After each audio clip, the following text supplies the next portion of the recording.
এ তো আব্দুল বারী রে, সে তো খুব ভালো ছেলে, সে তো দোয়াও শিখে, সে তো ভালো কথা বলে। এসো শিখি আব্দুল বারীর সাথে। তাহলে উঠে গেছে আমাদের রাজপুত্র। আসসালামু আলাইকুম। ওয়ালাইকুম আসসালাম আপু, আজও তুমি আমাকে উঠাওনি। আমি দুবার আওয়াজ করেছিলাম, তুমি ওঠোনি। তখন আম্মু তোমাকে ঘুমোতে দিতে বললেন। আমি ফজরের নামাজ পড়তাম। আরে কোনো সমস্যা নেই, এখনো তোমার উপরে নামাজ ফরজ হয়নি। আপু, আমি এখন বড় হয়েছি, তাহলে আমার উপর কি নামাজ ফরজ না? আব্দুল বারী, এখনো তোমার 4 বছর। এটা খুব ভালো যে তুমি এখনই নামাজ পড়ো, কিন্তু এখনো তোমার নামাজ ফরজ হয়নি।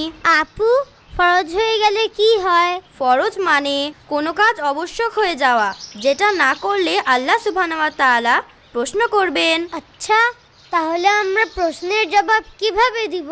আল্লাহ আমাদের উপর রহম করুন আর আমাদের তৌফিক দিন, যাতে আখিরাতে আমাদের কোনো প্রশ্ন করা না হয়। এজন্য সবসময় ভালো কাজ করো আর পচা কাজ থেকে বিরত থাকো।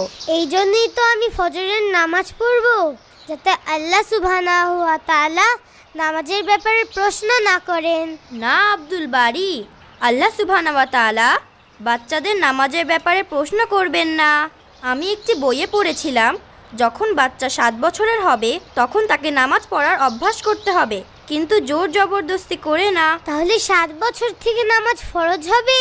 না, আমাদের উপর কোনো কাজ তখনই ফরজ হবে যখন আমরা বড় হয়ে যাব আর ঠিক ভুল বুঝতে পারবো। ও তো আমি জানি। দেখো, মিথ্যা বলা, চুরি করা, এক্সামের কপি করা, খেলায় চিটিং করা, আব্বু আম্মুর কথা না শোনা, এগুলো ভুল আর পচা কাজ।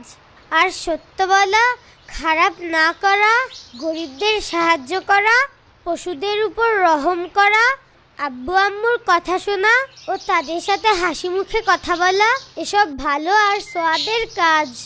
এখন বলো, আমি ঠিক ভুল বুঝি কি না? আরে আব্দুল বারী, তুমি একদম ঠিক বলেছ, কিন্তু ফরজের জন্য একটা বয়স হওয়া দরকার। যখন আমরা বড় হয়ে যাব আর ভালো মতো বুদ্ধি হয়ে যাবে, আর যখনই ফরজ হয়ে যাবে তখন আমাদের আব্বু আম্মু বলবেন। আচ্ছা, তাহলে ঠিক আছে, কিন্তু আপু, তুমি আমাকে ফজরের নামাজে উঠাবে। আমি এখন থেকে নামাজ পড়লে আমাদের সওয়াব বেশি হবে। আচ্ছা ঠিক আছে, এখন স্কুলের জন্য তৈরি হয়ে যাও। ভালো ছেলে, সে তো দোয়া